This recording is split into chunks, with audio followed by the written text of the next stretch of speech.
Welcome to Diary of an Introverted Author. My name is Bobby Lou, and I'm the author of 3 published novels, Desperate Girls, Baby Pawn, and the newest release, For You I Would. All of them are available on Amazon.com. This is not my intended episode. I actually had recorded and scheduled to release the episode that was first in the series of Page 1, where I discussed some of the mistakes that I've made as a new author, and they're common mistakes that new authors can make, as well as some seasoned authors. So I had that recorded and scheduled to release, and a series of events happened that caused me to take it down, and just wanted to discuss that with you a little bit. Prior to me recording last weekend, I was putting up fall decorations, and I was put up fall and Thanksgiving. Please don't judge me, because I didn't want to redo my decorations on the porch before Christmas. So it's mostly fall, generic fall stuff, and then there's a couple of items that are Thanksgiving items. And as I was doing that, I had the thought that, Christmas is coming, even though, again, we've got some months in there, but it just brought up some memories, and I know that Christmas is coming, and Christmas is my favorite time of the year. The thoughts that I was having is because I have not been home in several years, since COVID, actually. Ever since I moved to the South, I have been home, and I say home, not to my actual home, but home to family that still live there. I had been home every year since I had moved down here, and that's 20-something years. And when COVID came, obviously, things changed because we weren't allowed to travel for a bit, and then a series of events happened where I just have not been back. I'm one of those people that I have a hard time adjusting. So once I adjust, it's hard to get me to readjust to something else. So, I think that's part of it. And just things sometimes just change. That had me feeling a little melancholy because, again, I love Christmas and all that comes with it. But I knew that I probably would not be going up north again this year. Another thing that transpired the day after I was putting decorations up, I got a phone call from someone close to me saying they were getting divorced. And that I was having emotional feelings because of that. So when we talk about divorce, it doesn't just affect the individuals getting divorced, it affects those around them.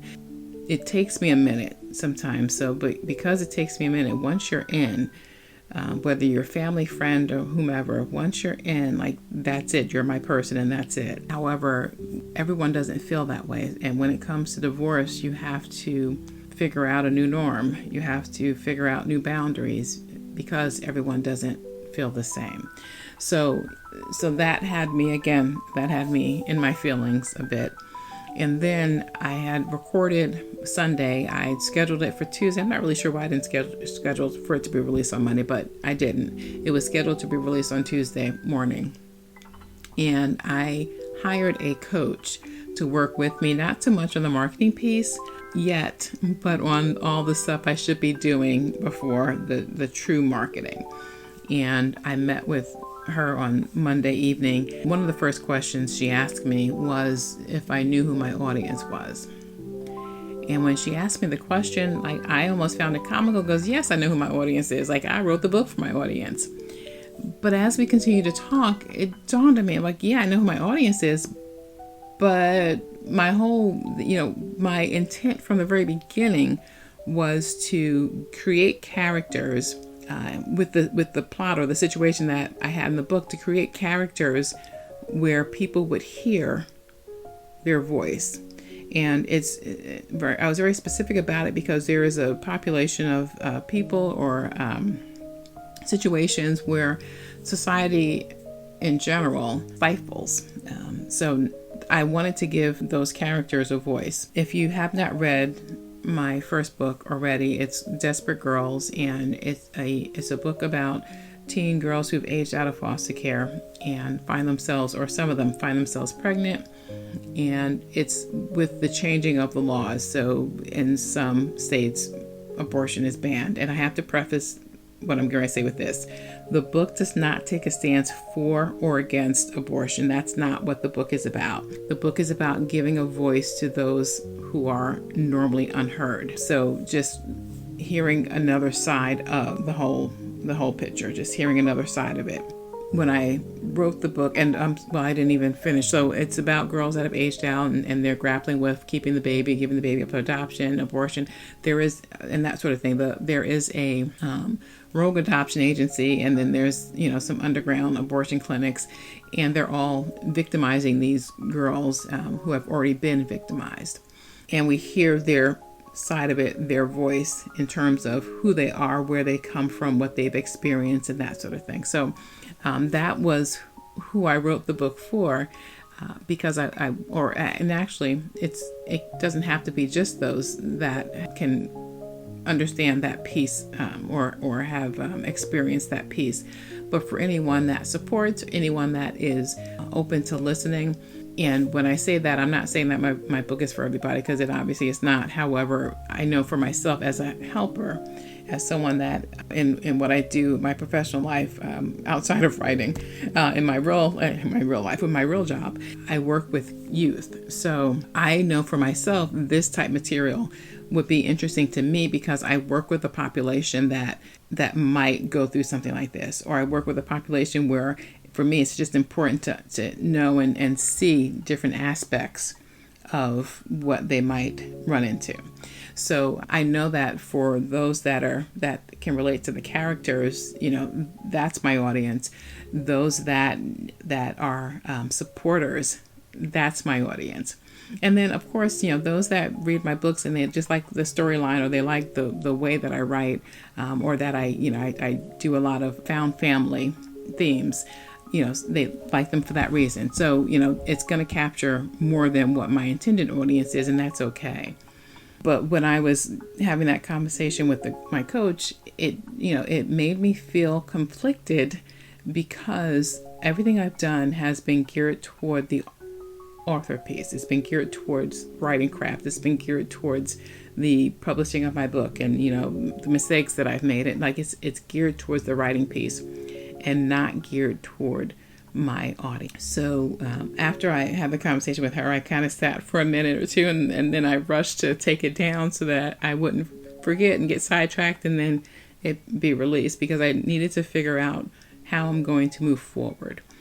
I almost wish I would have hired her several months ago, because then I could have been going down the right path already. So I've got to figure out the piece where I address both, because both are near and dear to my heart. And I pulled it because I wanted to make sure that I had a clear idea of where I was going before I continued moving forward.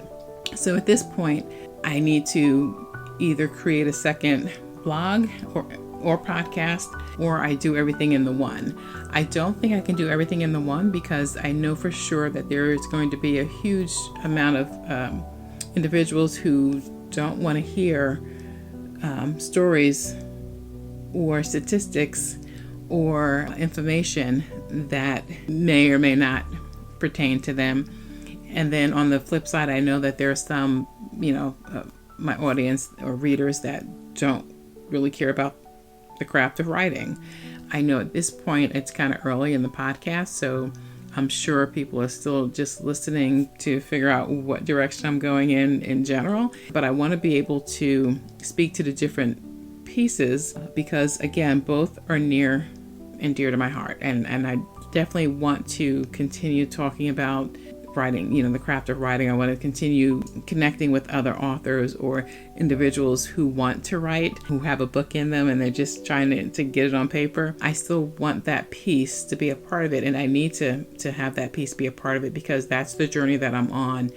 And on the other side, I definitely want to move along the path that I intended to move, in terms of giving those that are unheard a voice and a space that is safe for them to have a voice.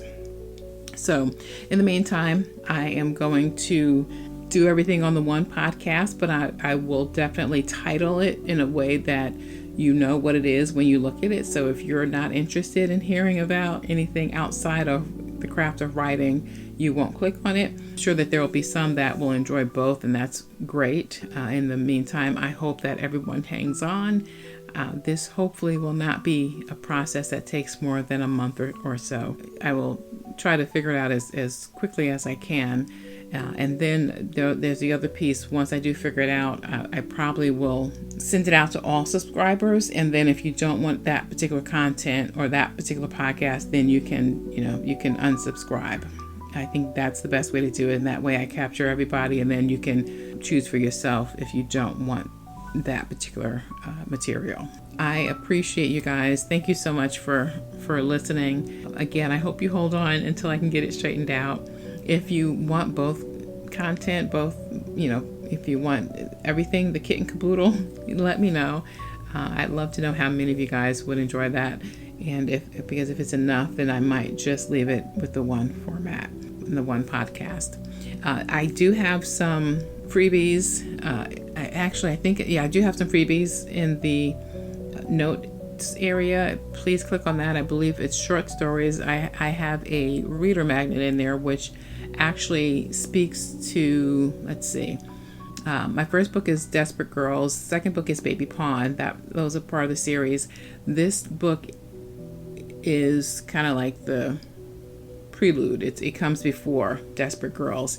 However, it does speak a little bit about a character that is focused on in the second book, Baby Pawn, and then there's the characters that it focuses on in the first book, Desperate Girls. So you get a little bit of history if you've read both of the books. I know a lot of people that are on have already read Desperate Girls, but you get a snippet of the before piece for Desperate Girls and a bit of Baby Pawn as well. So definitely click on the link. There's multiple short story books down there. You'll definitely find something that you like. I always like to be upfront. You do have to sign up for a newsletter to get the book. However, it's a free book, or a free read. It's a short. I think they're all short stories, so it's a free short story. So definitely click on the link and get that. In the meantime, I appreciate you listening. I will release the intended podcast that I have, page 1 of the series. I'll release that on Monday, and I hope that you listen to that episode as well. Thank you so much, you guys. My name is Bobby Lou, and you're listening to Diary of an Introverted Author. I hope to catch you on the next episode.